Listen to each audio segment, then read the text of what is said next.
We want to welcome everyone here tonight to our meeting for the Central Florida Anthropological Society. I will preface this by saying, before I even introduce myself, although I have attended many Zoom meetings, this is my first time hosting it. So bear with me. God willing, we have left the technological gremlins elsewhere, and hopefully everything will go well. But if something mucks up, I apologize ahead of time, and we'll try and fix it as quickly as possible. For those of you who do not know me, and there are a group of you because we have 37 people with us right now, and more people are coming in all the time. If you hear a weird bing as we go through, it's because more people are coming in from the waiting room. So that having been said, now I'm going to do my little spiel as if we were in the community room at the Winter Park Public Library.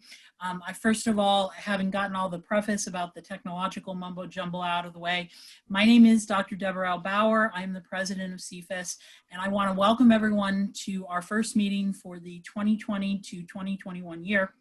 And I especially want to say thank you for joining us on Zoom, because this is our first meeting going all the way back to February. And we had a number of speakers that we had lined up for you through the rest of March, April, May, and June.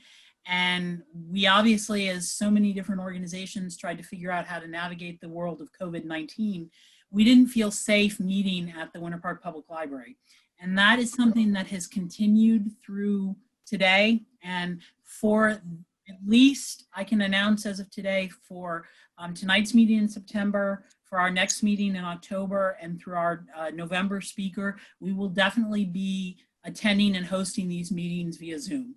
Our normal meeting place at the Winter Park Public Library, once we resume in-person meetings, we will still be meeting there.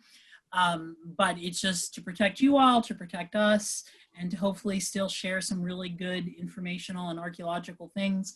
We've gone to this Zoom as an alternative, and hopefully we'll continue it if it works well, perhaps doing some type of hybrid between in-person and Zoom meetings. Because it's been 9 months since last I spoke to most of you all, it kind of warps my mind a little bit, because a human could have gestated in that time. A life could have been born in the 9 months we've been apart.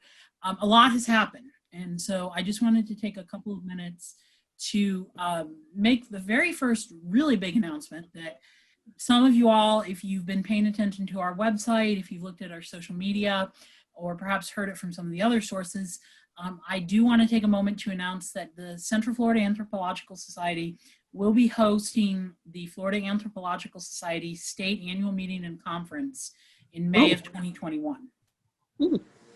And so the host of the, it's been 10 years since we last hosted. We last hosted back in 2011, and we were asked, and we were very happy to be able to take on the very big responsibility of being the host chapter for 2021.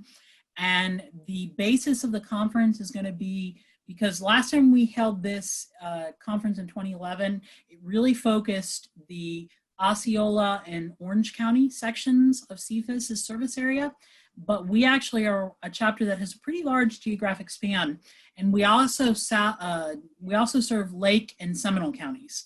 And so it was really important to me that this go around that we have some focus on some of the venues in the north and eastern part of our service region.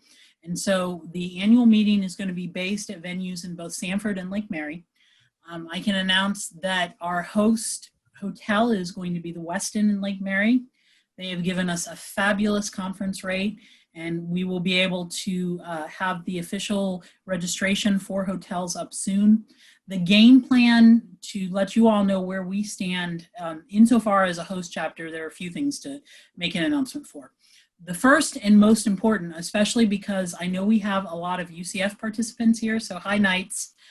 Amongst also our Valencia, I know we've got a few Valencia, a few Seminole State, but especially for our Knights, we are going to need you in May, because we will need volunteers to help be a part of the host committee.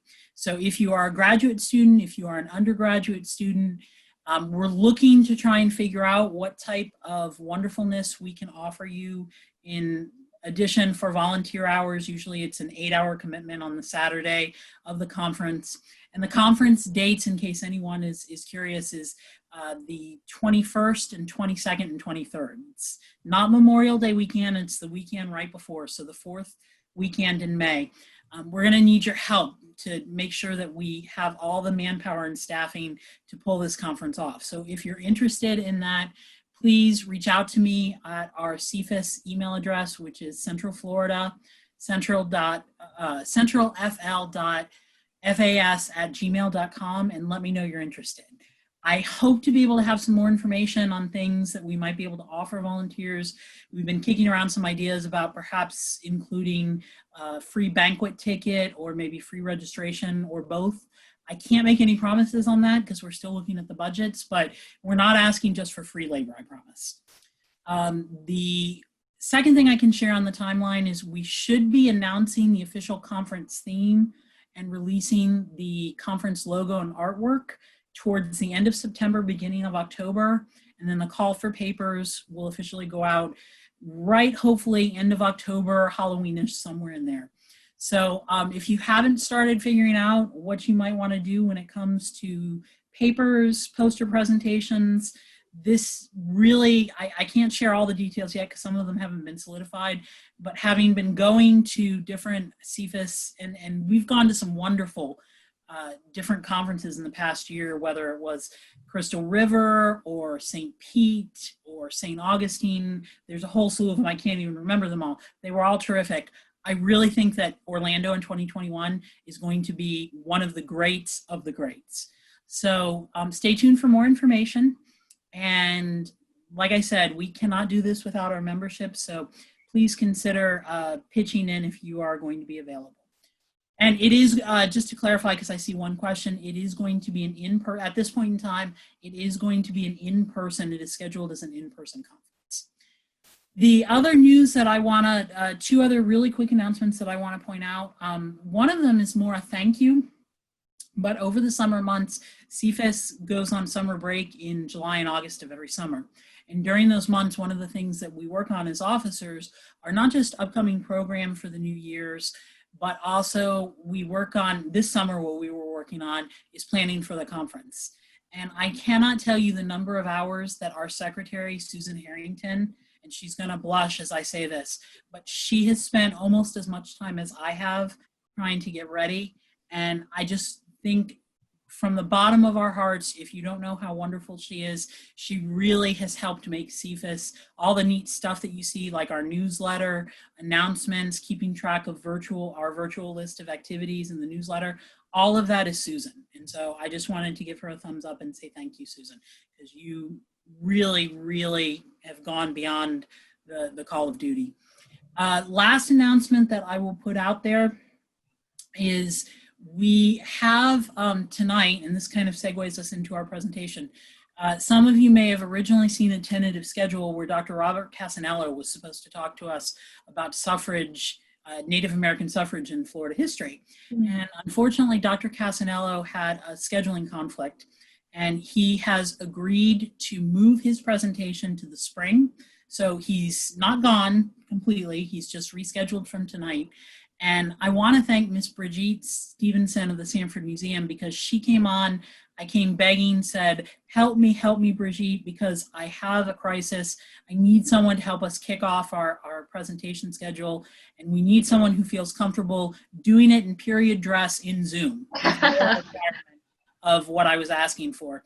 And so to be able to check all those boxes, that's a pretty small number of people who fit that pool that I can check off everything.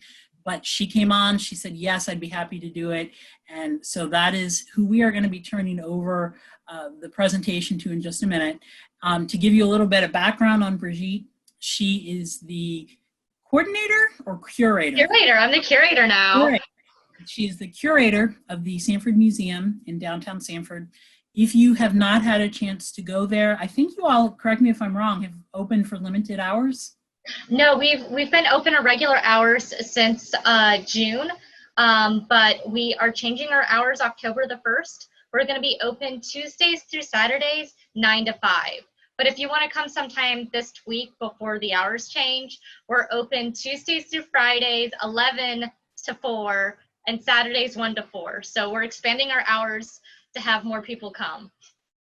Wonderful. And it is one of the best museums in the area. As someone who's had a chance, the nerdy historian in me, I've gone to a lot of them. You will not find a better one. And Brigitte is not there 24/7, although sometimes I think she probably feels like it is. But she is absolutely wonderful, and I really encourage everyone to go. So without further ado, I'm going to go ahead and turn it over to Miss Brigitte Stephenson. Hello, my name is Brigitte Stephenson. I'm in fact the new curator at the Sanford Museum. Before that, if any of you had met me before, I was the museum assistant. Due to COVID madness, somehow I got a promotion. Actually, our previous curator, Alicia, retired, and she's off doing better things, so we're happy to see her happy, and God, I'm happy that I was able to fill in her footsteps. Hopefully, we'll see. Today I'm going to be talking a little bit about women's rights on the national level to the municipal level. And I wanted to do this lecture because not only is it the 100th year anniversary of women gaining the right to vote in the United States, it also touches on a lot of issues that you're going to see are eerily relevant today. I do want to post a little bit of a content warning. I will be talking about some things that deal with, especially within the Black community, some oppression within the Black community. I do use some terms that we don't use anymore. They are quotes, I want to let you know. I do have one image that is somewhat, I would call, offensive. I will warn you ahead of time, so you're more than welcome just to look away from the screen or put it on mute. Do whatever you're comfortable with. I just wanted to put a quick content warning for you. So let's get started. So what is kind of women's rights and suffrage? How did this all happen in the United States? So we mainly see in the beginning of the 19th century the discussion of women's rights starting to happen. And to kind of give a little bit of a background, what is the place of a woman in the 19th century? Well, she couldn't really own property unless she was widowed. She was kind of the property of her husband or her father. They couldn't go to university for the most part. They could not vote. They really did not have a voice outside. And this was something called, what we call, historians call, the cult of domesticity. And the idea is that a man's place is on the public world, while a woman's is in the house. And while her duty was important, she was supposed to make a home and make children and all of that. She wasn't supposed to have a voice outside. Her husband was supposed to have that. And so what we kind of see this translated to, even think today, what is the main types of history that we study? Like political, economic, military, all these forms of history are in the public sphere. We tend not to focus as much in the domestic sphere, and that's probably because it was considered womanly.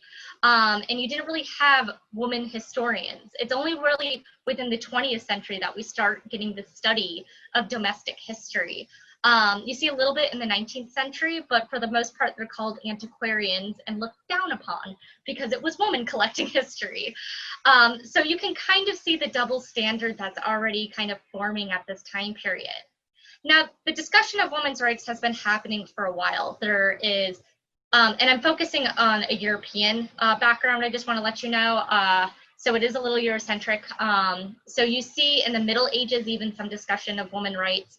But it isn't until the Age of Enlightenment with figures as Olympe de Gouges, I'm sorry, I'm not a French speaker if I butchered her name, and Mary Wollstonecraft discussing what we kind of considered more of a modern feminist and suffrage movement that kind of spread to the United States. And here's your fun little fact, because it's starting to get spooky season. Mary Wollstonecraft is the mother of Mary Shelley, who wrote Frankenstein. So here's your fun little trivia of the day. Though in the United States, the Seneca Falls Convention is considered, and the signing of the Declaration of Sentiments, is considered when women are first kind of discussing feminism and the right to vote in the United States. The Seneca Falls Convention was set up by Elizabeth Cady Stanton, the McClintock woman, Lucretia Mott, Maria Coffin Wright, Jane Clothier Hunt, and it was ordered to discuss what should be women's rights. At the end of the session, 62 women and 32 men signed something called the Declaration of Sentiments. What was listed was basically what should be the rights of women. I highly recommend, if you get the chance, going online and looking at that Declaration of Sentiments. So some of the items included: women should be able to own property, women should be able to divorce, women to be not judged as harshly, not judged harsher than a man, something we oddly still see today, as well as the right to vote. So this was kind of the first time there was a kind of a movement in the United States saying, this is what we want as women. So what kind of causes this boom to happen? This happens in 1947. Well, here are a few examples. So 1848, religion's a huge player. This is in the middle of something that we historians call the Second Great Awakening. And not every person who signed the Declaration of Sentiments was religious. In fact, there was a woman named Ernestine Rose who was a self-proclaimed atheist. She was originally Jewish and said religion she found to be kind of subversive of women. But there were women who were actively religious within their communities, and religions did inspire them. One of this is the Second Great Awakening, which was mainly a Protestant and Calvinistic movement that was focused on kind of women's relations to God personally and their feelings with God. And if you see this image that's on, I believe, your left, you kind of see these women in a hysteric frenzy at a religious service. Of course, this is kind of a bit parodying the Second Great Awakening, kind of showing its downfalls, but it allowed more and more women to have a voice within the church, which was originally considered a public space. There's a discussion that the 19th century is viewed of the secularization of the church, though I like the disagreement that it's not that, it's merely that it's transforming more into the private, that women are in charge of listening at church and then bestowing that knowledge to their children, what is good and godly. The other image that I have is from a Quaker meeting. The Quakers were hugely important. In fact, a lot of the women that I mentioned, such as the McClintock woman and Lucretia Mott, and I think Jane Cloutier Hunt, all these women were Quakers. And the reason why is they believed in egalitarianism. So they believed everyone was equal. So you can see in this image that I have on your right that you have a woman speaking out and everyone is giving her attention. She's not actually as frenzied as the other woman in the other picture. It's kind of showing their ideas of everyone here is equal and everyone here has a voice. Also, transcendentalism has a play. Transcendentalism is our fancy term we use in literature that represents the American Romanticism movement. And the woman that I have in this picture is a woman named Margaret Fuller. She's considered the first feminist writer in the United States. She was friends with Ralph Waldo Emerson and Nathaniel Hawthorne. So I know I'm sounding a little bit like your literature teacher right now in grade school, but they were part of this group that believed in kind of nature and your feelings and that sort of thing. And again, that's important because compared to the Enlightenment, which was all about logic and reason and you hide those emotions, the Romantic movement was all about getting and touching your feelings and understanding them. And at this time period, women were still considered the more emotional gender at this time. And this allowed for women that even though they could be emotional, it was more acceptable in society. Another thing is transcendentalism had this movement called the Lyceum movement. You can kind of argue that maybe this is a lyceum, I bet digitally. These were kind of places that people went and gave lectures at that people could all learn together. And in fact, something that we have in the Sanford Museum that deals with the Lyceum movement is that Henry Sanford's father, the founder of the town, Nehemiah Curtis, was greatly involved in a Connecticut Lyceum called the Birmingham Lyceum. And in fact, even Henry Sanford's aunt gave a cute little lecture about ants and their importance to society and how they represent humanity. So they allowed women to go to these lectures where they can learn things and even participate in these lectures. The other thing is the Industrial Revolution. Before this, we have women mainly working in their homes in cottage industries. But going out and working jobs allowed them to be introduced to new ideas. and also allow them to have their own money for once. This was hugely important, kind of allowing women to realize maybe perhaps that they could be independent. Now, one of the final issues that I want to discuss is abolition. This image is from the United Kingdom at a conference that women actually went to, but they weren't allowed to speak. And in fact, some of the women who started the Seneca Falls Convention was because they were so upset they couldn't speak at this convention. They realized, oh, if we can't have a voice on this important issue, maybe we need to start working on us getting the voice as well. Now, I also want to point out abolitionism does not necessarily mean that you believe in suffrage of everyone. This is kind of an unfortunate factor that we're going to discuss a little bit later, but you do see women wanting to kind of step their toes in politically with the issue of abolition. In fact, one of the signers of the Declaration of Sentiments was Frederick Douglass. He was a noted civil rights activist and abolitionist in the 19th century, and a Black man, very important, and he's still alive. No, he's not still alive, he's dead, I'm kidding. So what's going on in Florida at this time? So I do want to point out this image is from the time period, and this is showing a massacre of whites by Indians and Blacks.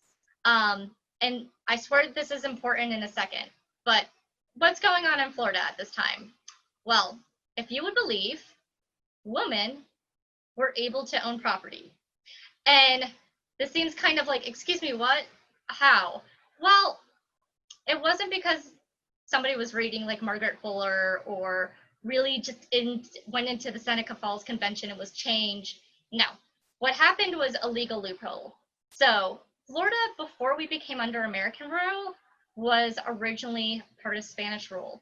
So some of you might have friends that are Spanish descent, and you may notice that their names are very long. And that is because they both have the maiden name and the patrilineage name. And the reason why is because they could inherit from both sides of that family. Compared to the United States, which at this time period, women could only inherit from either your husband's father's side or your father's father's side.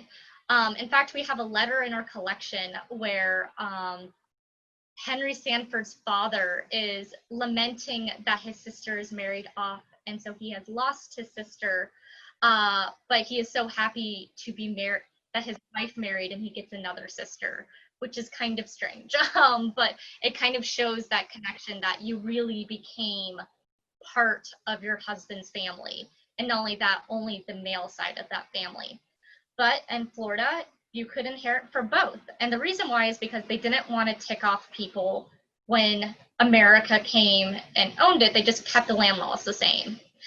But women discovered, because the United States was a little bit more laxed with divorce than the Catholic Spanish, that, oh, I could get a divorce and the courts would rule you could own property.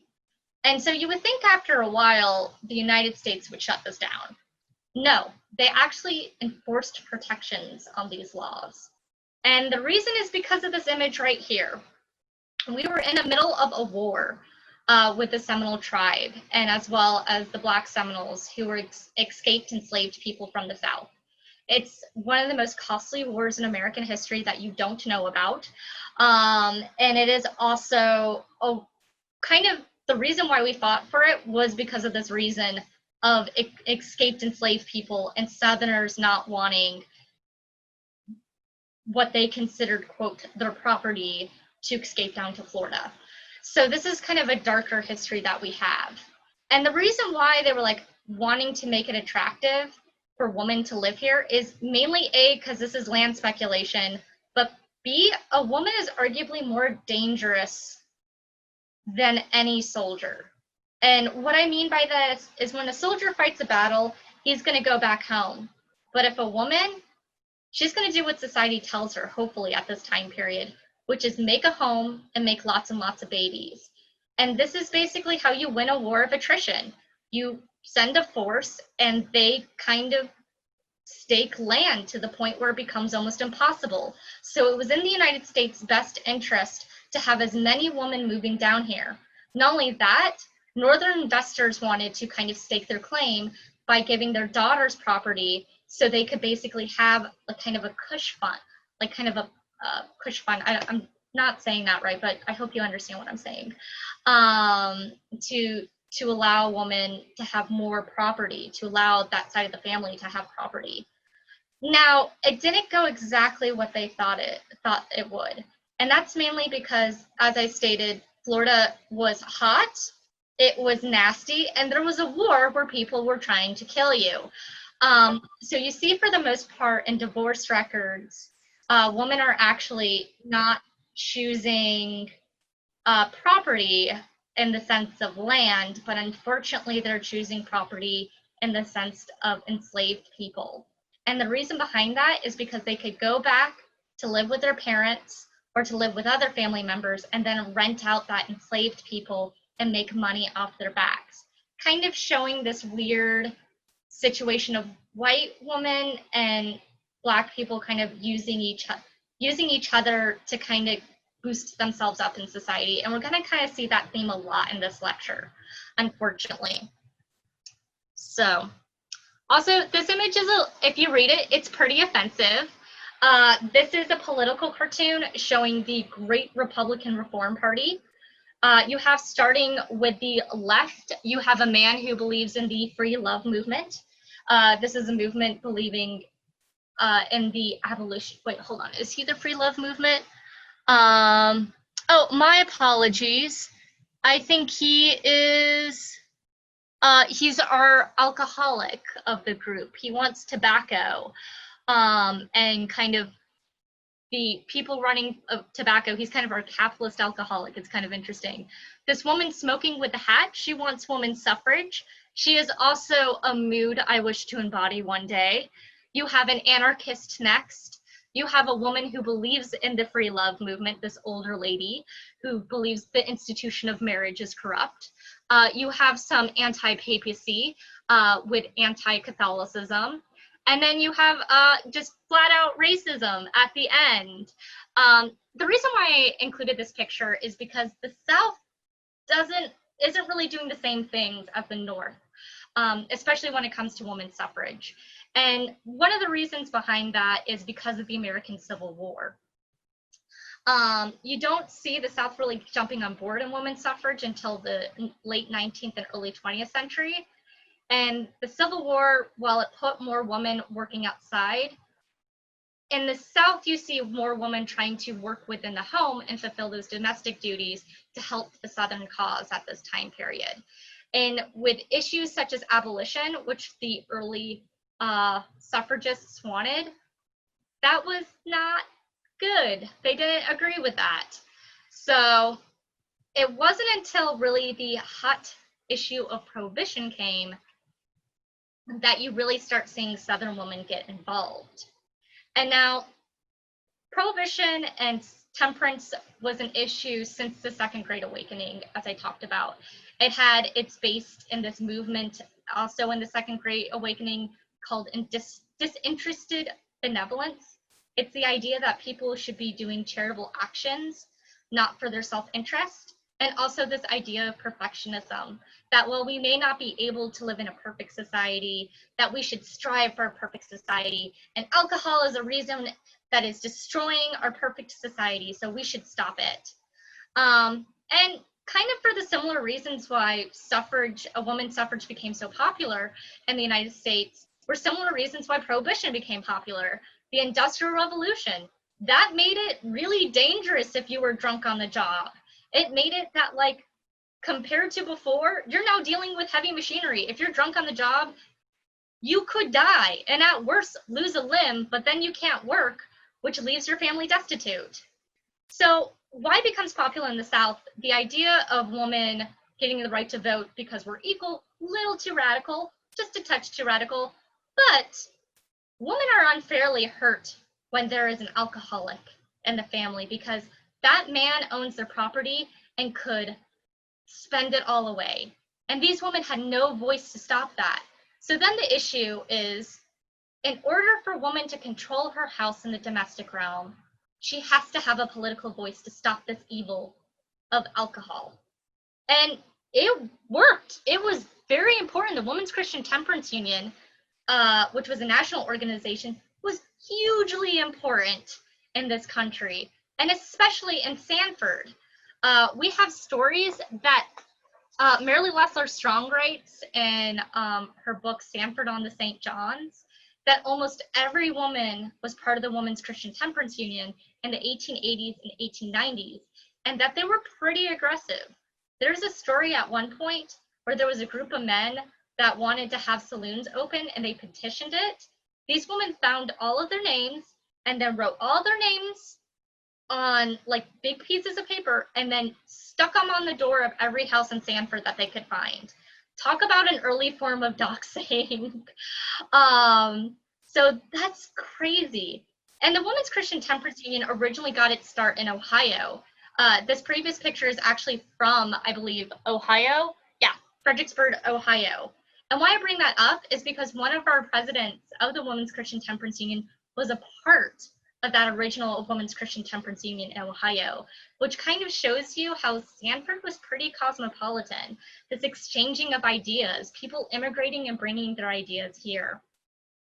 The Women's Christian Temperance Union was so prominent, they hosted the 1882 state election. Not only that, despite women not having a political voice at this time period, between 1870 and 1920, they were able to get the issue whether or not Sanford should be wet or dry, or even Orange County wet or dry. That issue was voted on 8 different times, waffling back and forth each election, which kind of shows how much political influence they had despite not having a voice. Now, this leads up to Florida getting on the suffragist train. And who are the kind of the important people to this movement in Florida specifically? Well, the woman with the fancy hat, her name is Ella C. Chamberlain. She is from Tampa. She's kind of the mother of suffrage in Florida. She wrote a column in the Tampa Tribune for women's suffrage, and she founded the Florida Women's Suffrage Association in 1893. And Tampa was really the hotbed of kind of the intellectual movement of suffrage in Florida. Now, we all know when there is a headstrong person, a part of a movement, when that person leaves, sometimes the movement leaves with them. And unfortunately, that happened with Ella C. Chamberlain. She moved out of the state in 1897, and then that whole chapter disbanded. And so you don't see for a while Florida really having a solidified political movement for women's suffrage up until the 1910s. And then we start kind of seeing that. You see groups such as the Florida Equal Franchise League in Jacksonville and the Orlando Suffrage League in Orlando that's also founded. While these groups never saw membership outside of 1,000, they did have importance. Not only that, it seems with my studies, most of these seem to be urban in nature, not rural. That being said, if someone knows of like a sewing circle that was out in like Geneva or Mims or some sort more of an agricultural community that was campaigning for women's suffrage, let me know. Kind of Florida specific, what was going on with suffrage, it's starting to be studied out more because of this 100-year anniversary, but people are always collecting history, and I especially would like, I'm working on the history right now of what women were doing for suffrage in Florida. So this is kind of my, please help me if you have stories. By November 19th, there was a total of 16 towns and 10 counties that allowed women to vote in their municipal elections. And in fact, hold on, let me get her name. Marion Horowitz of Moorhaven was the first female mayor in the state of Florida. Now, it's important to note, she claimed she only accepted the nomination because all the men were fighting the good war, which kind of shows the relationship between World War I and women's suffrage as well, which is important. But now I kind of want to go into, remember how I was talking about how women that we saw when they accepted not the land, but the enslaved people? Well, we're going to see that theme again, especially in Florida. History isn't sometimes the linear progression that we like to make it is. Sometimes, while certain movements are flourishing, it may be at the expense of other movements. And that doesn't negate that movement at all, but it is important that we discuss this. And unfortunately, especially in the South, you see white women using racist rhetoric in order to get the right to vote. One of the reasons why this was Southern lawmakers were incredibly afraid to make the 19th Amendment. And the reason why was there was a fear that the United States would usher in a second Reconstruction. Now, Reconstruction is the time period after the American Civil War, where basically the military came to the South and made sure that that basically they were trying to keep it that the transition of power kind of stable, and that Black citizens that were formerly enslaved were now citizens, and that they were able to kind of get their right to vote. It's a small period of time you actually see a flourishing Black community, but that's unfortunately crushed when the United States leaves, and that ushers in Jim Crow. Now, the fear was the 19th Amendment would usher in a new wave of Reconstruction. And so you see, especially white women, trying to downplay, oh, no, the United States won't get involved. You can let us have the right to vote, and we'll just make sure that they don't get the right to vote. You know, it's fine.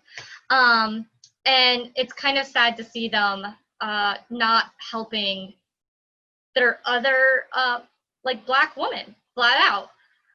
You have a Florida representative, Clark, say that if Black women received the right to vote, that it would bring, quote, feminism, socialism, and Negroism, and that it would, quote, ignite a race war in the South.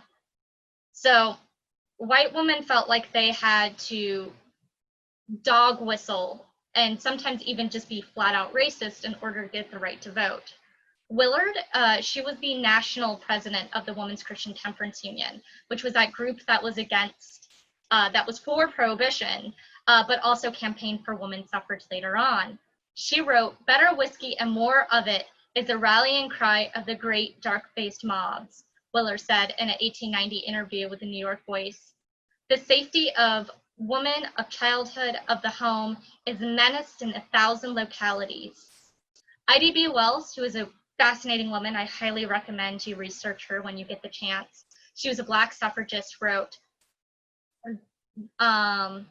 excuse me, I lost my place, wrote, "Unhesitatingly slandered the entire Negro race in order to gain favor with those who were hanging, shooting, and burning Negroes alive," which shows this fracturing within the Black community, Black woman trying to get the right to vote, and white woman trying to get the right to vote. Willard also stated that it is not fair that a plantation Negro who can neither read nor write should be entrusted with the ballot, while not mentioning uneducated whites as well. It's interesting that I want to point this out, that Willard's parents were abolitionists. She grew up in a household that believed in abolition, but abolition does not always mean that you believe that everyone should have the right. You just don't believe in the institution of slavery. So all this is leading up to the election of 1920 being one of the most bloody elections that we see. To kind of go into Florida specifics, once the 19th Amendment was passed, Black women of Florida quickly saw this as an opportunity to fight for their rights. Remember that fear of Reconstruction that white Southern lawmakers had? Well, the Black community accepted that and was hoping for it. Mary McLeod Bethune was the president of the State Federation of Colored Women Clubs, who urged Black women to join Republican clubs or just even make their own clubs in order to teach Black women how to vote.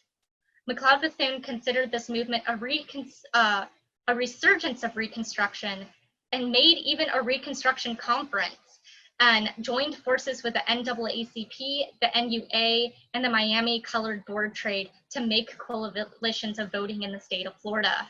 In Jacksonville, we see 4,000 Black women made themselves eligible to vote by the end of September. African American women in Orange County signed up 15-1 compared to white women. So these statistics are amazing. You see really the Black community coming together and trying to have their voice. But unfortunately, what we see is that this does not happen. You see white registers who are in charge of people getting registered to vote, a lot of these times these women were originally enslaved, which meant that they may not even know their exact date of birth. So when they were asked what year they were born, these white registers would actually tell them to commit perjury so they could arrest them and make sure that they didn't get the right to vote. So you see underhanded tactics like that kind of silence the Black community doing that. Of course, when white women were to register, they weren't asked such embarrassing questions such as, quote, age, which really shows the double standards that's happening. Not only that, with this rallying within the Black community, you see lawmakers trying to say that it's not real, delegitimize it.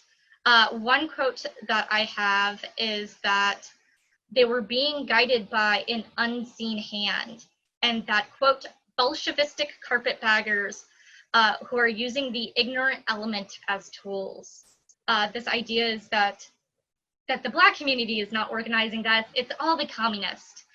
There was a fear of communism, especially after the Russian Revolution, after World War I, that happened, that kind of happened before McCarthyism, that we think about it in the United States in the 1950s. So this kind of shows, oh, the Black community isn't even smart enough for this.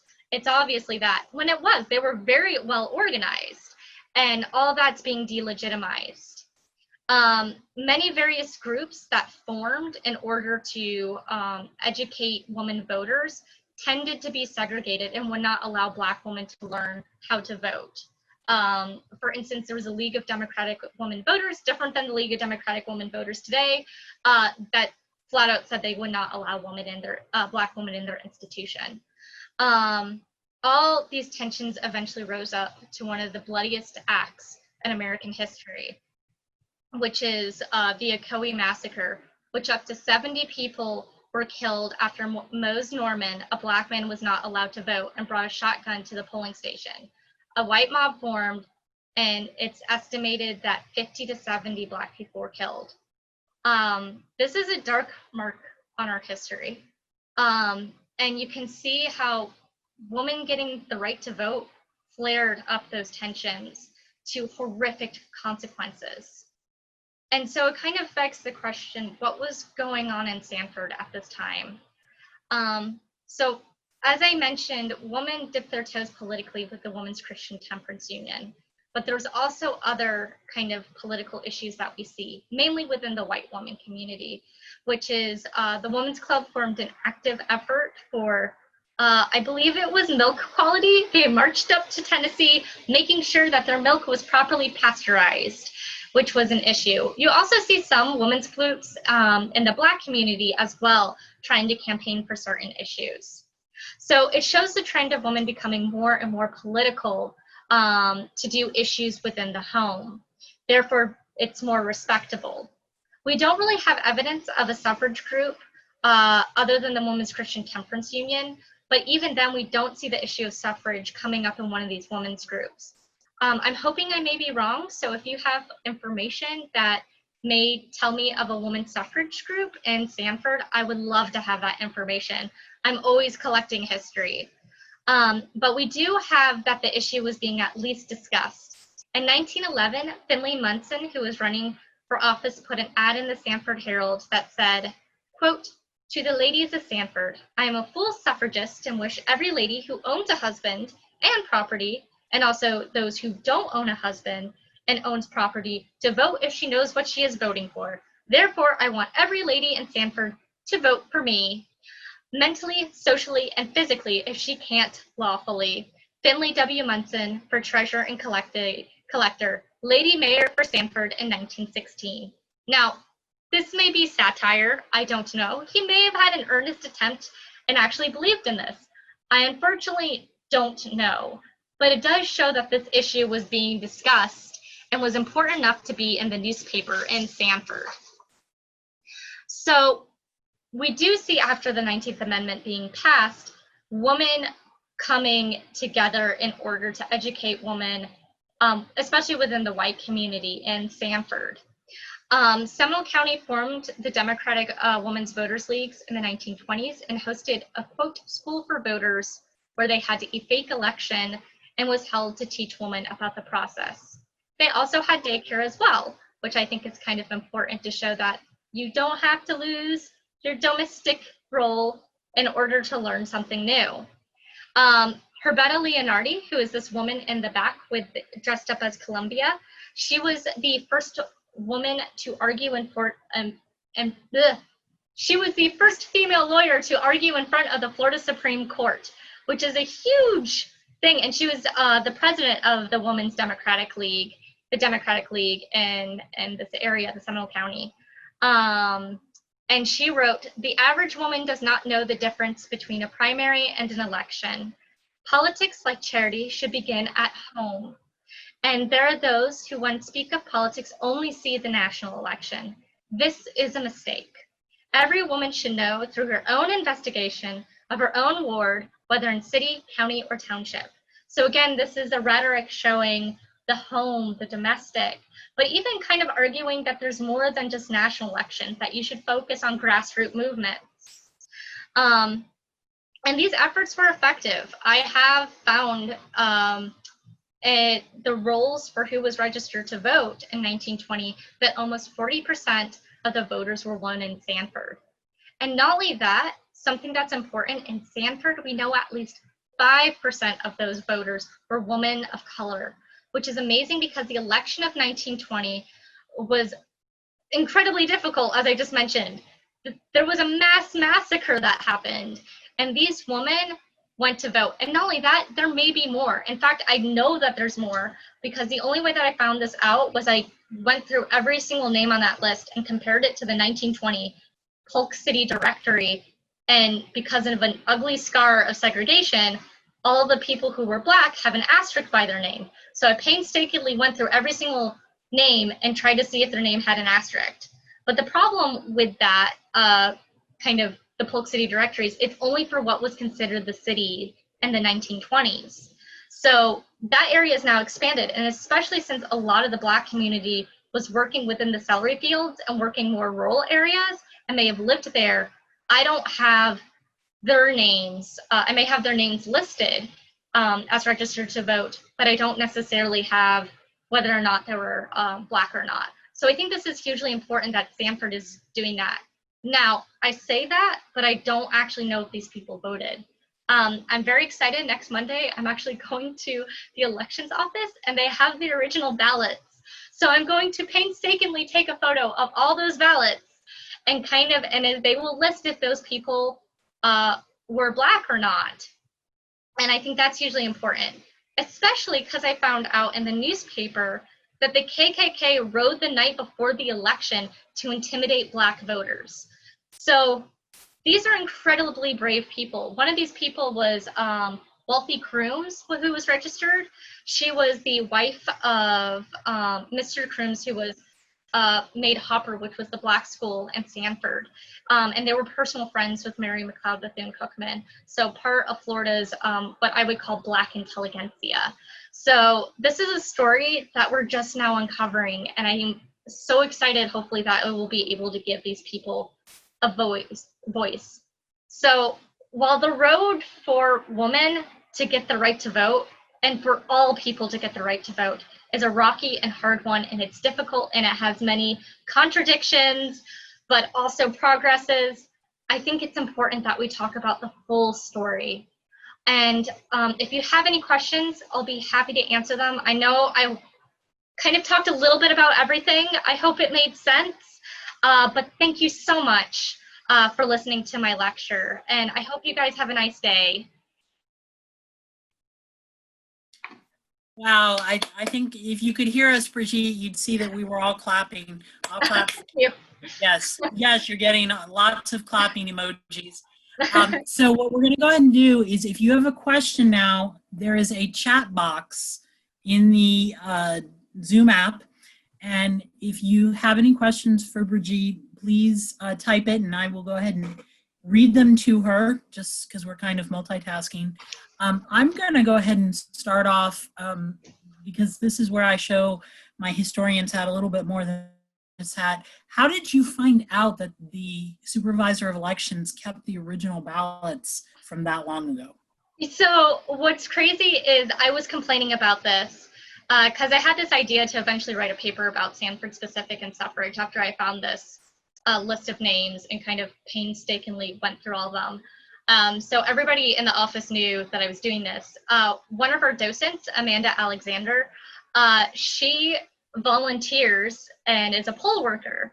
And she got to talking to the supervisor of elections and mentioned my research. She's like, oh my gosh, we have those. So we kept on having the problem where we first found out about this right around election time. And it was like, okay, we can't do it around election time, they're swamped. And then COVID happened.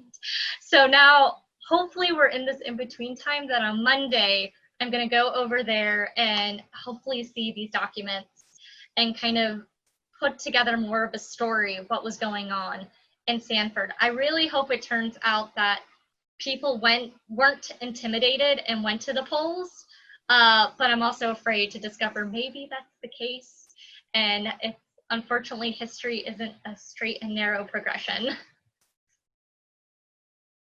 Okay, so we have a question from Miss Hall. I don't want to try and say your name. I think it might be Brianna. It could be Brianna. If it's me slaughtering my name, it's probably Brianna. But Miss Hall, her question for you, Brigitte, is what was the museum that you said you worked at again? Because she would love to. We are the Sanford Museum. We are free. Our hours are changing October 1st, where we're going to be open Tuesdays through Saturdays, 9 to 5. So please come on by. But if you just want to see me right away, we're open Tuesdays through Fridays from 11 to 4, and then Saturdays 1 to 4. So that's again going to change October 1st, but we would love to see you. And you can just say, hey, Brigitte gave that really good lecture, and I'll pop out and be like, hey, if I'm there. I'm usually there for the most part. We have one other question. Is the museum just a museum to visit, or is it something where people can go to do research? Yes, we have a research collection. Right now our research room is closed. We took this opportunity when we were closed during COVID to do an inventory of the whole museum as we transitioned to me being the curator, kind of do a new fresh start with everything. So our research room is right now being used for storage. That being said, if you have something specifically you want research with, just email me. I can get, Deborah, if you want to, you can put my email out. I'm fine with that. And I'll be happy to help with your research request. We carry a lot of primary documents, so if you're focused, I like to joke, if you ever need a thesis, we will be happy to help. We have a lot of things that we would love people to help do some research on, so. If anybody has any more questions, I'll be happy to answer them, even if it's on my dress. I can answer that as well. We do have another question. Oh, I do? Okay. Yes, you do. How did you start out learning all the stuff that you have known? So I originally in university, I was interested in intellectual movements, especially in Europe. So I luckily had a background of like women's suffrage in Europe in that sense. But when I came here, it was almost a happy accident where something kind of punches you in the face and you realize you have to research it. And in the case I was reading the Sanford Herald, I was doing an obit request. Somebody was doing genealogy, and I saw that they printed all the names of everybody who was registered to vote in the 1920 election, and realizing, oh my gosh, this is the first election that women got to vote. It led me into this rabbit hole of doing research. I also just genuinely wanted to learn more about women in Florida. A couple of books that I can recommend. One is, what is it called? Something Manifest Destiny by Dr. Laurel Shire. This is a book that is about women's role during when Florida was under American colonial rule. That's where I got a lot of my information about women owning property and the dynamics that were happening in Florida at that time period. The other book that I cannot recommend enough is Emancipation Betray. I believe it's by Paul Oritz. At some point I was literally quoting his statistics that he found in his research about the 1920 election, especially within the Black community. So I thought that was a hugely important book, and I highly recommend for anyone just kind of wanting to understand when you're seeing things online, people talking about, well, you know, Elizabeth Cady Stanton through the Black vote underneath her, like what's going on with that. And that book is kind of excellent for opening their eyes, especially in Florida, and knowing in the context of Florida what was going on. But otherwise, it just was passion, and I'm a giant nerd, so that also helps. Okay. And on that note, you have a question about your dress. And the question is what you're wearing typical of what women would have worn in 1920? Yes, this is a kind of, I would call it a transition dress. I made it using a pattern from 1920. Actually, hold on, we're gonna do a little fashion show right now. This is a computer, so it's not the best to do big things, but let's see if I move this up here. You guys going on an adventure with me. If I can, no, it's not really working. Maybe if I do it over here, let's see. We're again going on adventure, so you can see my dress and I can explain things a little bit better to you guys. This is my office. Let's push this down a little bit.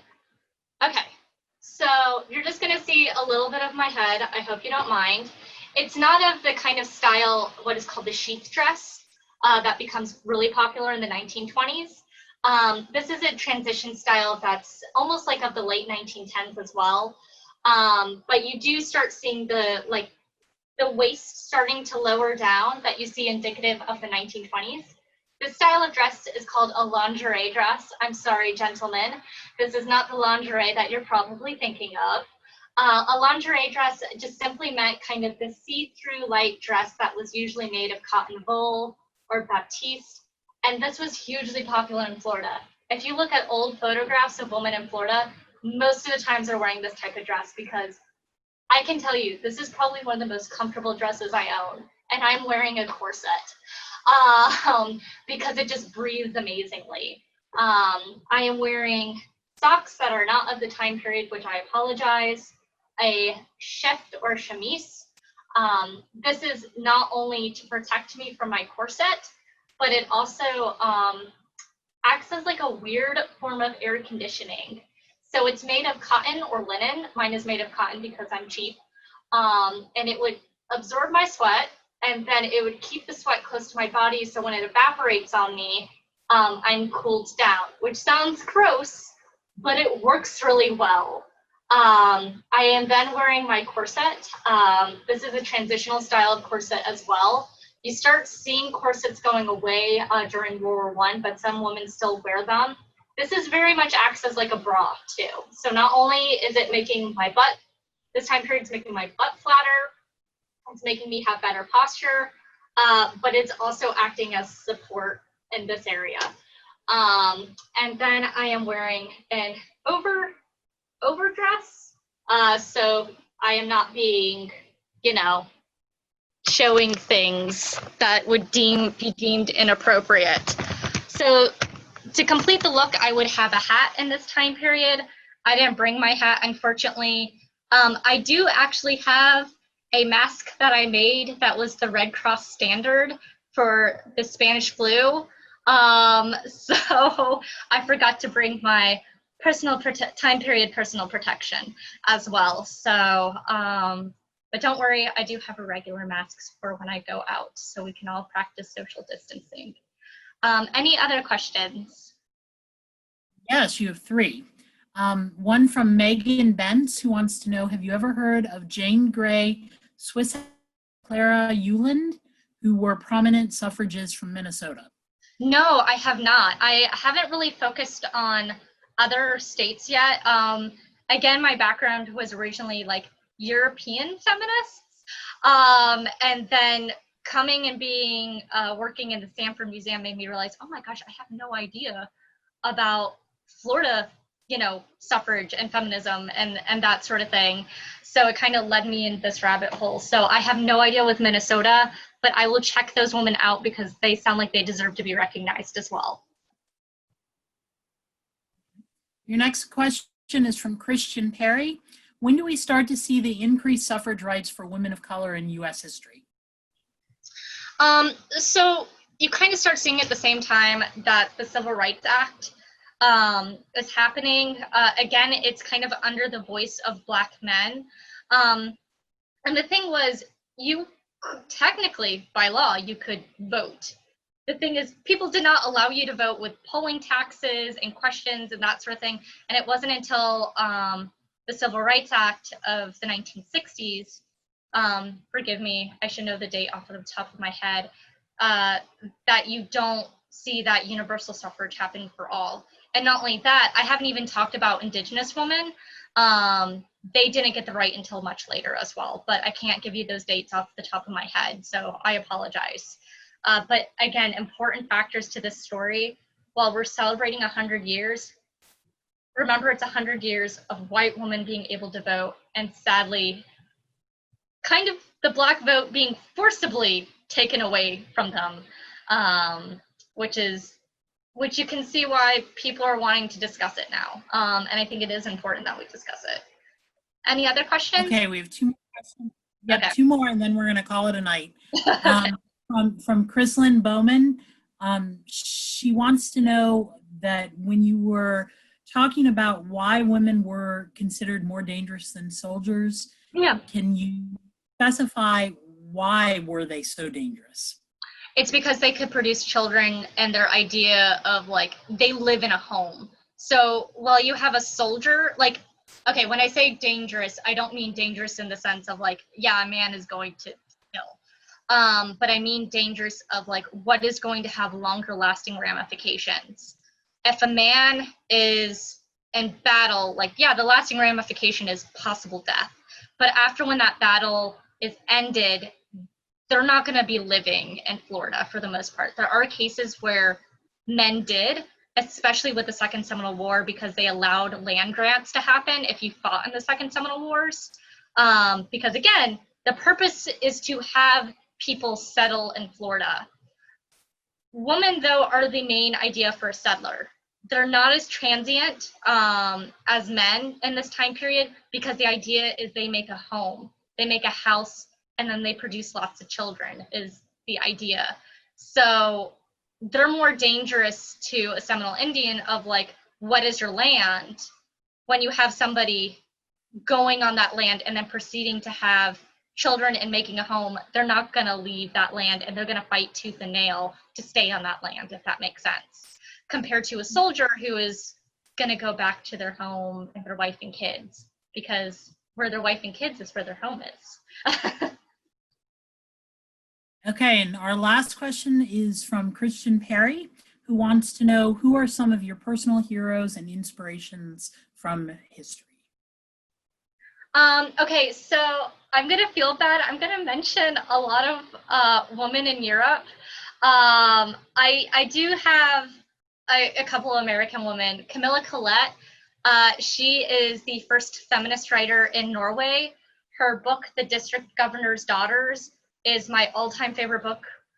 She is the inspiration of Nora in Doll's House. If you've ever read, if you've ever seen a play by Ibsen, Doll's House, that main character is based off of Camilla Collett. She is a phenomenal writer, and I think The District Governor's Daughter still rings true today with some of the issues that are brought up with such nuance. So I highly recommend you read that. Flora Tristan, I think, Gauguin's grandmother is a really interesting figure. She's one of the considered first intersectional feminists back in the 1830s. So she's writing like, the working class and feminism can never fully happen. They have to happen together because those two are interlinked, which is really interesting that you start seeing that ideology happening. And then I have a personal soft spot. I think I've mentioned this. Deborah knows this story. there is a woman that Henry Sanford probably kept as a kept woman at some period of time named Mary Eliza Boynton. And I kind of have a soft spot for this woman, and I've been trying to find her story, because it really is an epic journey that hopefully one day I will be able to give a lecture on again, because she really kind of talks about like how women were powerless and what were your roles were kind of either vilified or you had to stay completely chaste. And her story is really fascinating, exploring that psyche of a woman who doesn't want to be poor, and she just kind of has these men dictating her life and how that ends disastrously for her. So I kind of feel for her.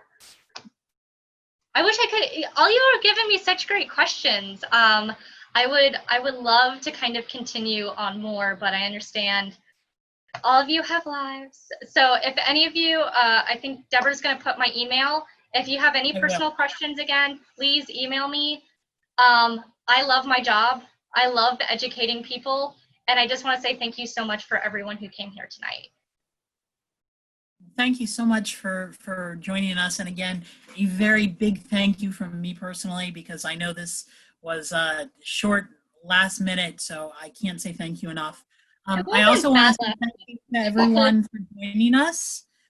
We had a total of 42 people who ended up joining us this evening at various parts. Our next meeting will be next month in October 16th, same time, same place. We were supposed to, in April of this year, have Dr. Lee Newsome of Flagler College speak. Obviously that was postponed from COVID, but she's going to be joining us for our October meeting. And for those of you who are interested in paleobotany and ethnology, no, I'm probably not saying that correctly, plants and gourds, old plants and old gourds of Florida. Dr. Newsome is considered one of the greatest experts in her field. She's going to be talking to us about some of the different sites that she's worked on, including Wendover. And then we just announced today, if you did not get a copy of the CFAS newsletter for September, it went out today. You can sign up. Our mailing list is at www.cfasflorida.com. You can sign up. Our November speaker is really going to be something fantastic. Becky O'Sullivan, who is from the FPAN West Central Office, is going to be speaking to us about her work in African American cemeteries and preservations. If any of you have been paying attention in the news about recovery, Mount Zion was the first over in Hillsborough County that really Becky helped make news with. There have been several more, including one, I think, in Clearwater and one near a high school in Hillsborough. Becky is the person who, along with several other people who she's been working with, but she's really been the driving force behind helping to get community engagement for preserving those African American cemeteries. So that's going to be our November speaker.